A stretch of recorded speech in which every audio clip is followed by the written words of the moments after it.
जय हिंद दोस्तों। आज हम लोग बात करने वाले हैं। अभी कुछ टाइम पहले ही हमारा एक पेपर एमपीपीएससी का कंप्लीट हुआ है, जिसका नाम था माइनिंग इंस्पेक्टर। माइनिंग इंस्पेक्टर तो ये माइनिंग इंस्पेक्टर का एग्ज़ाम अभी कुछ टाइम पहले ही ख़त्म हुआ है। तो इसका पेपर में हम लोग देख लेते हैं क्या क्या आंसर होंगे और इस पेपर का लेवल कैसा था, ये हम आंसर देखने के बाद डिसाइड करेंगे। तो बिना देरी के किए सबसे पहले चलते हैं पहले क्वेश्चन पर। तो देखो, सबसे पहला क्वेश्चन ये है, दिनांक 14 मार्च 2025 को किसने कनाडा के 24वें प्रधानमंत्री की शपथ ली थी, है ना। तो इसका आंसर है मार्क कार्नी। उसके बाद दूसरा, दिनांक 4 जनवरी 2025 को भारत के माननीय प्रधानमंत्री ने ग्रामीण भारत महोत्सव 2025 का उद्घाटन किस शहर में किया। तो ये किया था नई दिल्ली में।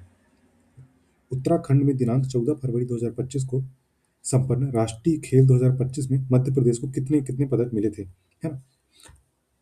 उत्तराखंड में, अब देखो, इसमें पूछा तो इंडिया लेवल का ही जीके है। अब इधर पे एमपी का आ गया, है ना।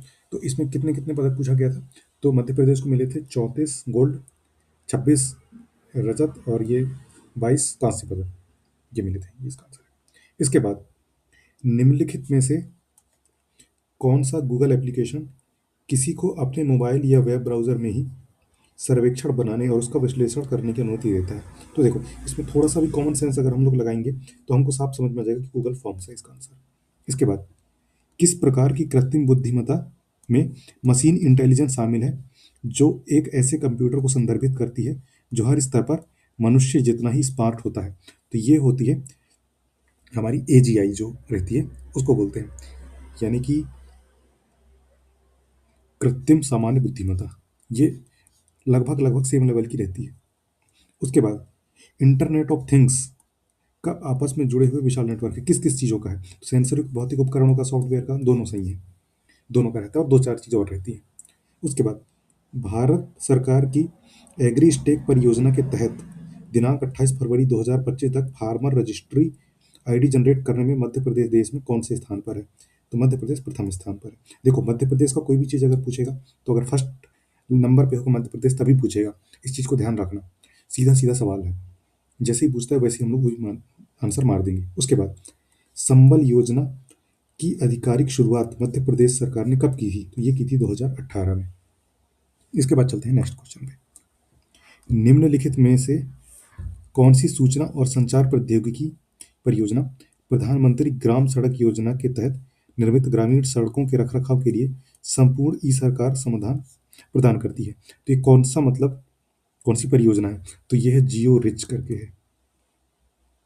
उसके बाद, एकीकृत सर्किट का उपयोग जिसने कंप्यूटर की गति और दक्षता में भारी वृद्धि की सबसे पहले किस पीढ़ी की कंप्यूटर में शुरू हुआ। अब देखो, ऐसे समझ में नहीं आएगा, लेकिन अगर इसको हम लोग इंग्लिश में ट्रांसलेट करेंगे तो ये होता है आईसी चिप।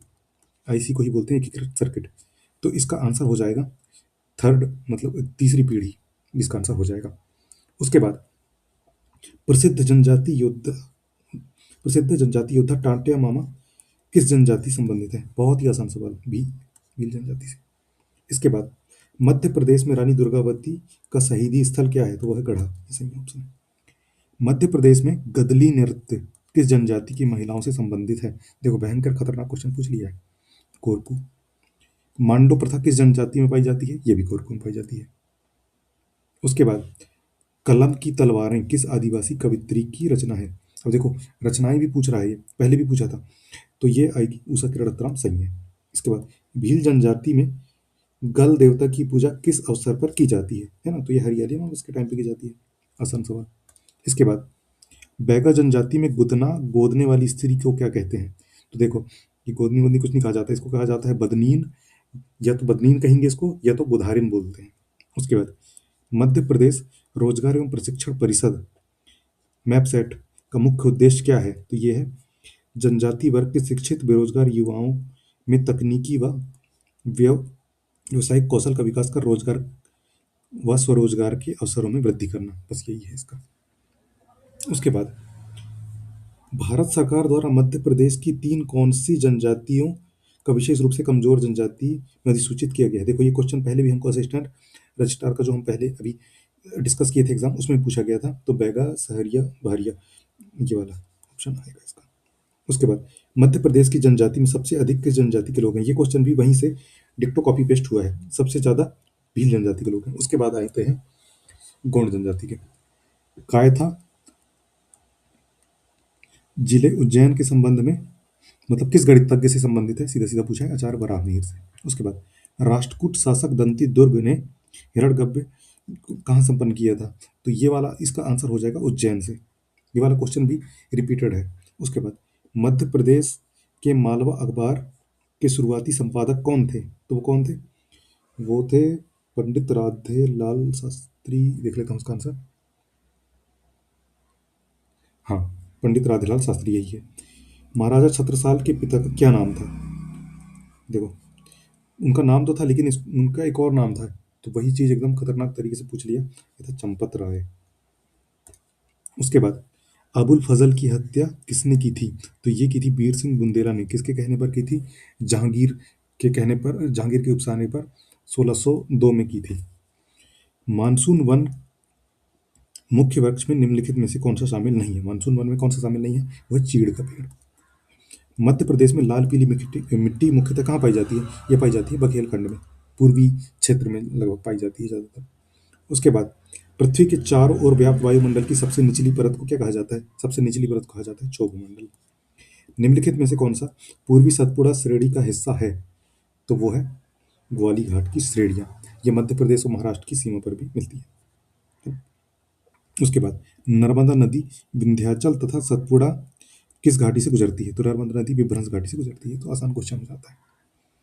मध्य प्रदेश के मुख्य सचिव का पदकाल किसके द्वारा निर्धारित किया जाता है? तो ये निर्धारित किया जाता है मुख्यमंत्री के द्वारा। मध्य प्रदेश में उच्च न्यायालय के न्यायाधीश का वेतन कौन तय करता है? तो ये तय करते हैं संसद, उच्च न्यायालय के न्यायाधीश का। 2019-21 में मध्य प्रदेश में बहुआयामी जो इंडेक्स है, इसमें हेड काउंट कितना है? तो ये वाला बहुत पुराना क्वेश्चन पूछ लिया था। अभी किसी को बनेगा तो बनेगा, नहीं तो नहीं बनेगा। तो इसका आंसर आएगा 20.63%। उसके बाद एक और पूछा, राष्ट्रीय परिवार सर्वेक्षण नंबर 5 के अनुसार मध्य प्रदेश में शिशु मृत्यु दर कितनी है? तो ये है 41.3%। देखो, ये थोड़े खतरनाक क्वेश्चन थे, इनको बोल सकते हैं अपन हार्ड क्वेश्चन, जो हर किसी को नहीं बनेंगे। और कोई ज़्यादा पढ़ा भी नहीं होगा तो, पढ़ा भी होगा तो भी नहीं बनेंगे वाले क्वेश्चन, इस टाइप के क्वेश्चन है। उसके बाद मध्य प्रदेश राज्य सूचना आयोग में अपील के लिए निर्धारित शुल्क कितना होती है? जैसे जैसे अपन वो लगाते हैं ना, क्या बोलते हैं, अरे यार, आरटीआई वगैरह लगाते हैं तो उसकी 10 रुपये शुल्क लगती है, वही चीज़ है। निम्नलिखित में से मध्य प्रदेश के किस संभाग में जिलों की संख्या सबसे कम है? चंबल संभाग में। मुहासा बवाई मध्य प्रदेश में किसके लिए प्रसिद्ध है? मुहासा बवाई, मुहासा बवाई किसके लिए है? खाद्य प्रसंस्करण एवं कृषि उद्योग केंद्र, इसके लिए। उसके बाद निम्नलिखित में से किस जिले में मंडी बोर्ड का क्षेत्रीय कार्यालय नहीं है? ये खंडवा में नहीं है। मध्य प्रदेश पंचायत उपबंध अनुसूचित क्षेत्रों के विस्तार नियम 2022 के तहत गठित विवाद एवं निवारण समिति कम से कम कितने सदस्य होते हैं? इसमें 7 सदस्य होते हैं कम से कम। निम्नलिखित में से कौन सा मध्य प्रदेश सरकार द्वारा समावेशी एवं व्यापक विकास सुनिश्चित करने हेतु प्रारंभ किए गए 4 नियमों में शामिल नहीं है? तो कौन सा शामिल नहीं है? वह है स्वच्छ भारत मिशन। देखो, गरीबी कल्याण ये तो है मध्य प्रदेश में, ये मध्य प्रदेश में, ये मध्य प्रदेश का नहीं है, ये भारत का है। और सीधा सीधा भारत लिखा है तो अपन तुक्का भी मारे तो अपन यही तुक्का मारते हैं। इसके बाद पेशवा बाजीराव प्रथम का समाधि स्थल कहाँ पर स्थित है? बहुत ही आसान क्वेश्चन, रावरखेड़ी खरगोन में है। Leaves from the jungle life in Gond village के लेखक कौन है? तो इसके लेखक हैं वेरियर एल्विन। अब चले चलते हैं अपन नेक्स्ट क्वेश्चन पे। तो रीवा का ऐतिहासिक चमक, देखो ये वाला क्वेश्चन 3 बार हमको देखने को मिल गया। रजिस्ट्रार के एग्जाम में भी देखने को मिल गया, उसके बाद अभी बीच में एक और एग्जाम हुआ था उस एफएसओ का, उसमें भी देखने को मिला है, और इसमें भी देखने को मिल गया। तो रीवा का ऐतिहासिक चावल आंदोलन 1947 में किसके नेतृत्व में किया गया? तो ये किया गया त्रिभुवन तिवारी एवं भैरव प्रसाद उर्मलिया। और ये कब किया गया था? तो ये किया गया था 28 फरवरी 1947 को भरनावर करके, भरनावर गांव है जो कहाँ है, रीवा में है। उसके बाद नेक्स्ट क्वेश्चन पे आते हैं। निमाड़ की लोक कला पगल्या पद चिन्ह का संबंध किससे है? तो नवजात शिशु के जन्म के अवसर पर। आसान क्वेश्चन। राजा मर्दन सिंह कहाँ के शासक थे? तो वो थे बानपुर चंदेरी के शासक। ये तो ऑप्शन सही एलिमिनेट किया है, रामगढ़ जबलपुर वैसे ही कट जाता है। इन दोनों ऑप्शन में यही ऑप्शन इसने मारा होगा, ठीक है। 2011 की जनगणना के अनुसार मध्य प्रदेश की साक्षरता का प्रतिशत कितना था? देखो बहुत ही एकदम खतरनाक क्वेश्चन पूछ लिया है। 69.32। जिसने जनगणना वाला अगर चैप्टर पढ़ा होगा तो आसानी से बन जाएगा। उसके बाद 2022-23 के अनुसार मध्य प्रदेश में गेहूं के उत्पादन में किससे कम था? तो महाराष्ट्र से कम था। नहीं नहीं, महाराष्ट्र नहीं, उत्तर प्रदेश से कम था। तो उत्तर प्रदेश से कम था। मध्य प्रदेश में किस जिले में पायरोफिलाइट पाया जाता है?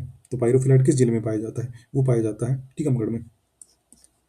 बॉक्साइट उत्पादन का नागौद क्षेत्र किस जिले में स्थित है? तो ये है सतना जिले में।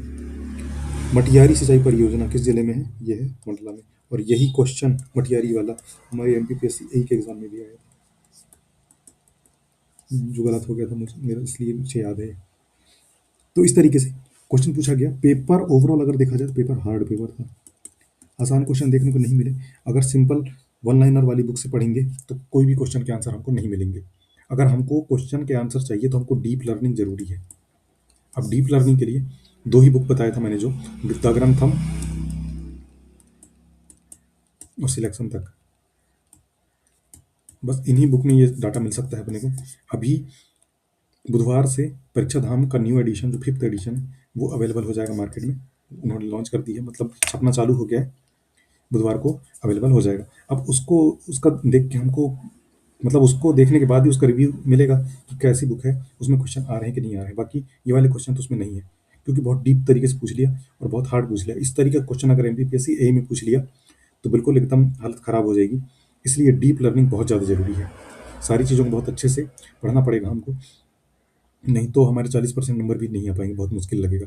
अब इसमें कुछ क्वेश्चन तो ईजी थे, लेकिन सारे क्वेश्चन नहीं थे। 40% लाना यानी कि खुद सोचो ना, 100 में से 40 क्वेश्चन सही करने हैं हमको, तब जाके हमारा काम बनेगा। तो इसीलिए 50 क्वेश्चन है, 50 क्वेश्चन में से समझ लो कि 20 क्वेश्चन हमको सही करने पड़ेंगे। अब 20 क्वेश्चन सही करने के लिए अगर ढूंढ ढूंढ के हम ढूंढे तो 20 क्वेश्चन तो मिल जाएंगे, लेकिन क्या 20 क्वेश्चन में काम बन रहा है? नहीं बन रहा है। कम से कम 90 से 100 नंबर तो आने ही चाहिए, जो नॉन टेक्निकल वाला पार्ट है हमारा एई का। तो इसीलिए बहुत अच्छे से और डीप लर्निंग जरूर करना है हमको, ताकि हम अच्छे से अपना स्कोर अच्छे से कर सकें। बहुत ही एकदम पेपर तो बहुत खतरनाक लेवल का था। एफएसओ के तुलना में अगर तुलना किया जाए तो हार्ड पेपर था, और इससे पहले जो रजिस्ट्रार का पेपर आया था वो तो बहुत ईजी था। ये मुझे बहुत हार्ड लगा। और इसमें जो चीज़ें हैं, अगर किसी ने अच्छे से पढ़ा है तभी बन पाएगा, नहीं तो फंसने वाला बहुत एकदम चांसेस था इसमें। करंट अफेयर ऐसा पूछ लिया, इंडिया करंट अफेयर पूछ लिया, एमपी का दो चार ही पूछे थे क्वेश्चन। पहले के पेपर में एमपी के भी अच्छे क्वेश्चन पूछे थे। तो बिल्कुल जुड़े रहें और अच्छे तरीके से डीप लर्निंग करते रहें। एमपी का एग्ज़ाम बिल्कुल बहुत अच्छे तरीके से हमको देना है। सारे प्रीवियस पेपर को हम लोग एनालाइज कर लेंगे, उसके बाद देखेंगे कि हमारा जो सोर्स है वो बिल्कुल काम आ रहा है कि नहीं आ रहा है। तो ये सोर्स तो अभी काम आ रहा है। तो मिलते हैं नेक्स्ट अपडेट में। Okay, thank you.